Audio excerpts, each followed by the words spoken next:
خادم حسین رضوی کسی کو یاد ہیں؟ کہیں سے ایک جھکڑ آیا اور ہوا ہو گیا۔ علامہ طاہر القادری کسی کو یاد ہیں؟ انہوں نے 2 بار آرڈر پہ مال تیار کیا، جہاں ہے اور جیسا ہے کی بنیاد پہ بیچا اور نکل لیے۔ مگر مولانا فضل الرحمان نہ تو کوئی جھکڑ ہیں، نہ ہی آرڈر پہ مال تیار کرنے والے۔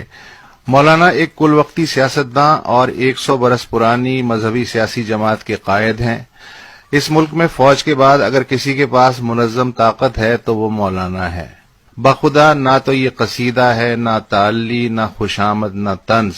میں دل سے یقین رکھتا ہوں کہ مولانا اگر مذہبی سیاسی رہنما کی بجائے کوئی سائنسداں ہوتے تو بھی صف اول میں ہوتے، جرنیل ہوتے تو بنا جنگ کے دشمن کو نہتہ کر دیتے، پروفیشنل شطرنجی ہوتے تو بورس کاسپروف آپ پہ مورچھل جھل رہا ہوتا، موسیقار ہوتے تو AR رحمان فضل الرحمان کی پنڈلیاں دبا رہا ہوتا۔ آپ یہ دیکھیں کہ 2-2.5 ہفتے سے اس ملک میں ہو کیا رہا ہے۔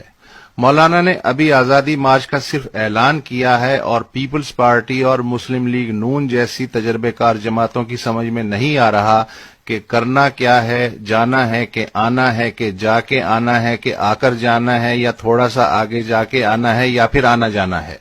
مولانا بذات خود پارلیمنٹ سے باہر ہیں۔ 342 کی قومی اسمبلی میں ان کی جماعت کی 16 سیٹیں ہیں اور 104 سیٹوں کے ایوان بالا میں جمعیت کے 4 سینیٹرز، لیکن ان سے تگنی چوگنی سیٹیں رکھنے والی پیپلز پارٹی اور نون تک کی سمجھ میں نہیں آ رہا کہ مولانا کا چہرہ اتنا پرسکون اور باڈی لینگویج اتنی بااعتماد کیوں ہے۔ حکومتی وزراء یہ جاننے کے لیے اندھیرے میں تیر چلا رہے ہیں کہ مولانا کے ہاتھ میں ایسی کیا گیدڑ سنگھی ہے کہ وہ لچکدار سیاست کا راستہ چھوڑ تصادم کے راستے پہ چل نکلے ہیں۔ حالانکہ مولانا نے آزادی مارچ شروع نہیں کیا، صرف ہتھوڑی سے طبلہ کس کے اس پہ بیانیہ پاؤڈر ہی مل رہے ہیں، مگر وزراء نے کورس کی شکل میں یہ کیا ہوا کیسے ہوا کہ الاپ پہ تا تا تھیا شروع کر دیا ہے۔ سرکاری بدحواسی کا یہ عالم ہے کہ کبھی مولانا کی پریس کانفرنس چینلوں سے غائب ہو رہی ہے، کبھی میڈیا کو زبانی کہا جا رہا ہے کہ مارچ اور دھرنے کی کوریج نہیں کرنی، کبھی جمعیت علماء اسلام کے نام سے دھرنے کے شرکاء کے لیے جعلی ہدایات، تو کبھی جماعت احمدیہ کا جعلی خط سامنے لایا جا رہا ہے کہ احمدی اس لانگ مارچ میں خاموشی سے شرکت کریں۔ نظم و نسق کا ذمہ دار وفاقی وزیر داخلہ کہہ رہا ہے کہ مولانا کا اسلام آباد میں آنا خودکشی کے برابر ہوگا، اور خیبر پختونخوا کا وزیر اعلیٰ کہہ رہا ہے کہ میں دیکھتا ہوں کہ جمعیت کا جلوس اٹک کا پل کیسے پار کرتا ہے۔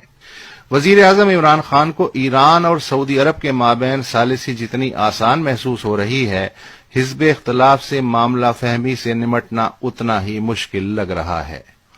مولانا فضل الرحمان کا آزادی مارچ ہو کہ نہ ہو، کامیاب ہو کہ ناکام، پر ایک بات تو بارے دیگر کھل گئی ہے، برسر اقتدار آنا بچپن کا شوق پورا ہونے جیسا ہو سکتا ہے، مگر حکومت چلانا بچوں کا کھیل ہرگز نہیں۔